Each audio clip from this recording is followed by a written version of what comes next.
With me in the studio, one of Hollywood's most beloved actors. We're all very, very excited that this man is here at Radio 2. He really is Mr. Fantastic. And he's also best friends with Baby Yoda. Pedro Pascal, good morning. Good morning. It's so nice to be here. What a lovely intro. It's so nice to have you here as well. Listen, before I want to talk about anything else, we need to discuss Grogu. Yes. A lot of people calling him Baby Yoda. Yeah. He is so cute. He's an incredibly adorable creation from Industrial Light and Magic and Jon Favreau and Dave Filoni. And he's just as amazing in the flesh as he is on the screen, as he was in an illustration that I saw when I didn't even understand I was being invited to be to be the Mandalorian in the show.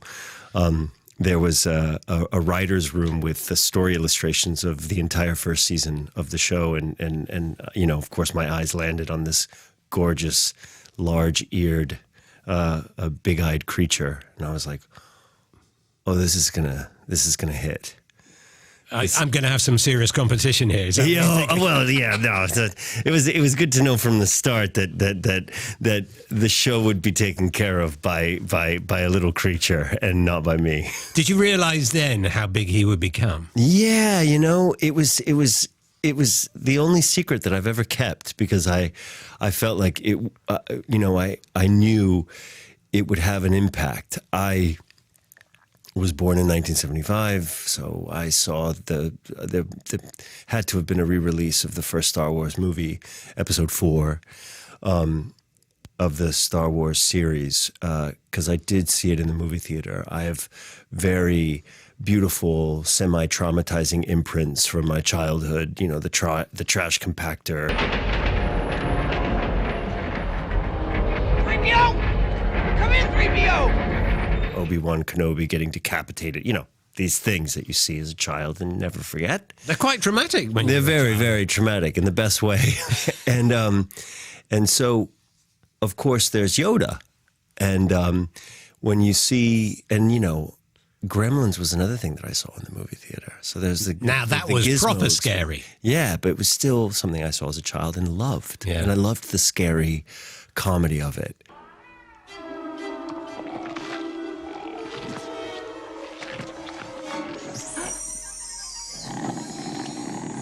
I saw this creature that, you know, just immediately evoked a kind of nostalgia and disarmament visually that I thought that was going to really hit everyone, you know, by the millions as it did. Because you spent a lot of time in the cinema as a kid, didn't you? Your mum used to drop you off there when she went to work. Specifically, yeah, a lot. But there was one time, it was an entire week in June that a babysitter situation must have fallen through, and she was getting her PhD in university, and she would go and she'd speak to the staff at the cinema, and say, "Is it all right? I'm going to be dropping him off. I'll come back around 5 or 6." And they're like, "Yeah, absolutely. We'll keep an eye on him. You can play video games, you know, in between shows." And it was a summer of E.T. and Poltergeist. We were wondering if maybe you had experienced any disturbances lately. What kind of disturbances? And Poltergeist, PG-13 didn't exist. Yeah. I think movies like Poltergeist sort of invented PG-13 for North America.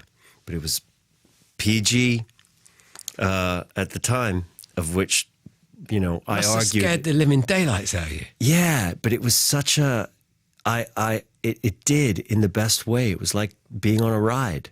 And yeah, it was full tilt horror, but also so much, you know, it's a family and so much comedy and drama and brilliant acting. It was an imprint like Star Wars. Here I am talking about Poltergeist, and I'm supposed to be selling the Mandalorian and Grogu. All right, you know, they were all together back in the day. George Lucas, Steven Spielberg, they're all pals. Absolutely. And let's talk about The Mandalorian, because it started out as a TV show. For anyone who's been living under a rock, can you explain who the Mandalorian is and also his relationship to Grogu?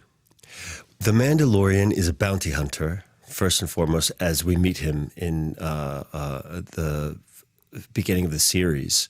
And one of his bounties is actually this creature, this child that he finds. And in the instant of their meeting, you realize that this figure in head-to-toe Beskar armor and just fortified completely with weapons is a human being under all of this armor because of how disarmed he is by this beautiful little creature, which he immediately has an instinct to protect, and then continues to forge that instinct and relationship and to the point of adopting him as his own child.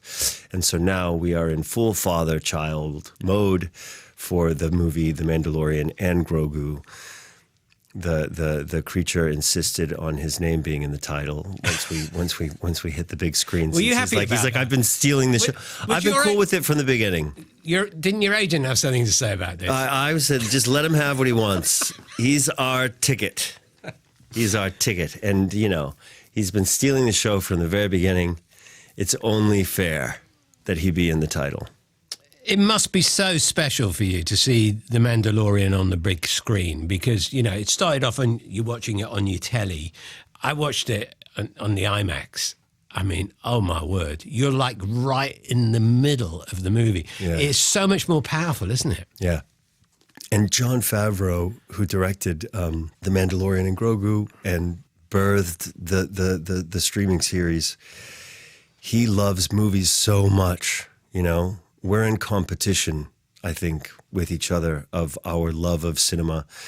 He might be beating me out a little bit because he's making such great movies and authoring such popular entertainment in feature films.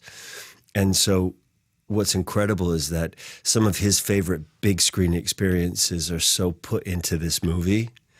There's a lot of Blade Runner, there's a lot of Francis Ford Coppola, there's a lot of great cinema in the experience of this. And of course, a lot of Star Wars. I love the creativity, the modes of transport, the droids, the characters. Yeah. I mean, it really is very special. And isn't it just delightful to just travel at light speed?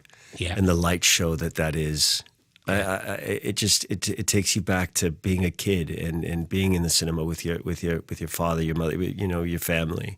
And so, yeah, it's something that we're all so excited for everyone to experience and have that feeling again. I don't want to give any spoilers for the movie, but there is a big fight scene in the movie in a big pool of water. Yeah. I'm not going to say any more than that. But you're no stranger to a swimming pool, are you? No, it was totally my first jam out of life before movies. So you could have been a competitive swimmer, or you were a competitive swimmer? I was a competitive swimmer as a child. They take it very seriously in the state of Texas. Which stroke? I was a freestyle. Okay.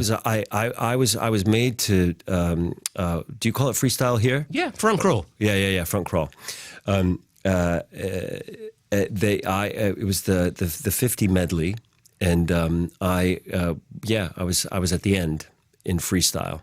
But my favorite was breaststroke. I just wasn't as fast in it. And so anyway, up until around 13 or 14, I was a swimmer, and loved it as a kid. And then when it became really serious and training was throughout the year and after school, and you're getting home at 7 at night, I was like, Jesus, this is for the birds. But in the summertime, we'll get this sort of summer swim team experience. I would just laps. I would leave the kid. I would collect the first place ribbons, I don't know, I could count them like they were dollar bills. So good at swimming. Yeah. Lousy waiter. I got good at it eventually. How many times have you been fired? I can't. I wouldn't be able to count. I couldn't. There isn't enough time. I mean, more than 10 times for sure. Why are you so bad?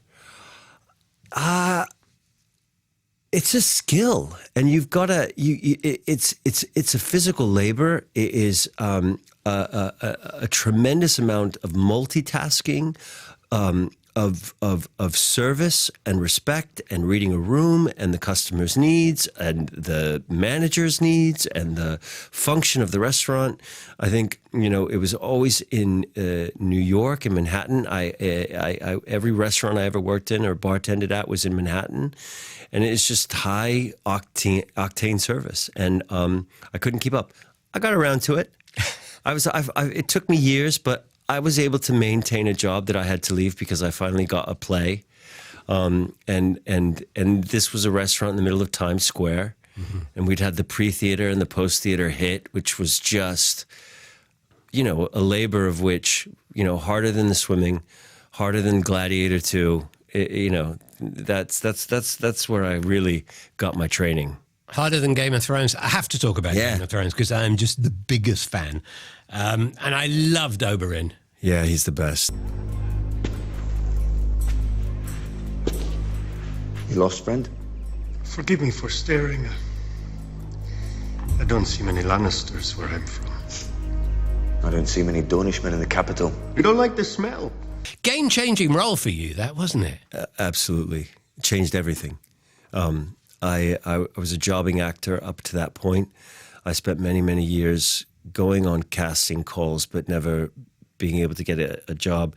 Thank God people didn't give up on me somehow. Maybe the feedback was just good enough to keep it going until started to get jobs here and there, theater mostly around the country, and then in New York, and then television jobs, and then, the stroke of luck and some major back channeling and manipulation on my part to be at least seen for the role. And then I got it, and then everything changed. I loved you in that. Now, listen, I said everyone here at Radio 2 was super excited that you were coming in. There is someone here who is an absolutely massive fan of yours. And last summer, you bumped into Radio 2 royalty Dame Elaine Page at the theatre. Bumped in. We were sitting next to each other the whole show. Yeah, we were dates. Well, when she heard you were coming on the show, she wanted to send you this. Have a listen. Hello, Pedro. It's Elaine Page here. And I heard that you were in town, and I just wanted to use this opportunity to say what fun it was to meet you at the opening night of Evita at the London Palladium last summer. Do you remember? What an evening that was. I also remember that you just rapped on the Fantastic Four First Steps, and you told me a bit about the filming, and it just made me wonder, have you ever thought of trying your hand at a musical? I've never played the Phantom or Jean Valjean or Sweeney Todd myself, but I reckon I could give you a few tips. What do you think? I think Dame Elaine Page is the only one who could probably, sprinkle her magic onto me and make it happen. Although, if not for that, I would spare the world my singing voice. I cannot sing. Really? I cannot sing.